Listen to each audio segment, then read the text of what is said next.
So this morning, I left the house for work, and I had this nagging feeling that something was wrong. You know, like I didn't turn off the stove, although I didn't cook this morning, or that the door wasn't really closed properly. So I came back after I reached the corner. I forced myself to come back because I was like, you're being paranoid. But I rather, better safe than sorry, right? And everything was okay. At least the door was closed as it should have been. Sorry.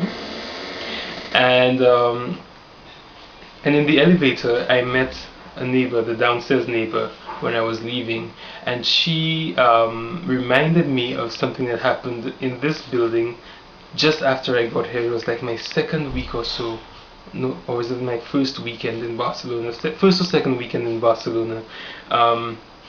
One Sunday, that Sunday afternoon, I was at home doing, I don't remember what, and there was a knock at the door, and I was alone in the apartment, so I went to check up who it was, and the person explained to me that they were a reporter from the newspaper El Mundo, if you know it, and asked me about a murder in the building, and I was like, well, what are you talking about? If somebody had been killed, I would have heard something, but he was. So I told him basically I don't know anything about that. Because I mean, really, I just got here. I don't know if you really are a reporter. I didn't have the presence of mind to ask his name so I could call the paper the next day to find out if he really did work for them. But as it turned out, that it was true.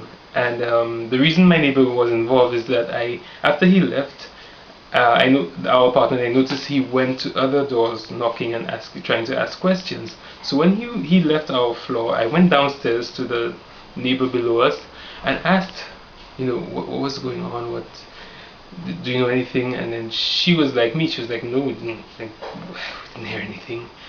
And so I met her today, and she confirmed what I had already known, that it was. One of our neighbors on the top floor had been killed by her son. Now, her son was an adult, so I'm just going to say don't panic, but it's still just as bad. And it just got me to thinking how sad that was that nobody heard anything.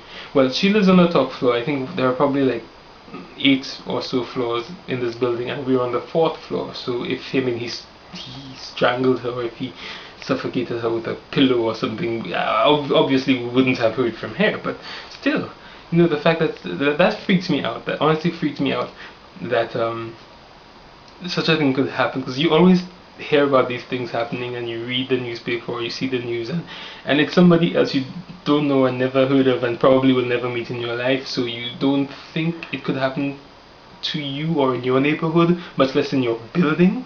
Even if I didn't know her personally, but it still shook me up that such a thing could happen, and nobody knew about it. Nobody could help. Nobody could do anything. And I don't know.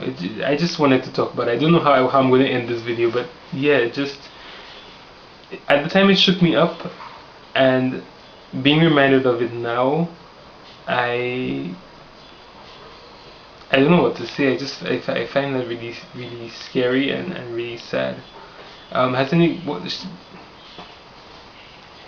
you ever had such eye openers, slaps from life, so to speak, that really woke you up, really shook you up, and got you to start thinking about your life, the way you live your life, people around you, etc., etc. Share with me. Put them in the comments or make a video response or whatever. I'd love to hear your stories. Ciao. Fins. No, let me end with some Catalan. I'm taking Catalan classes, so I might as well use some of what I learned. Okay, so I will end by saying fins ara.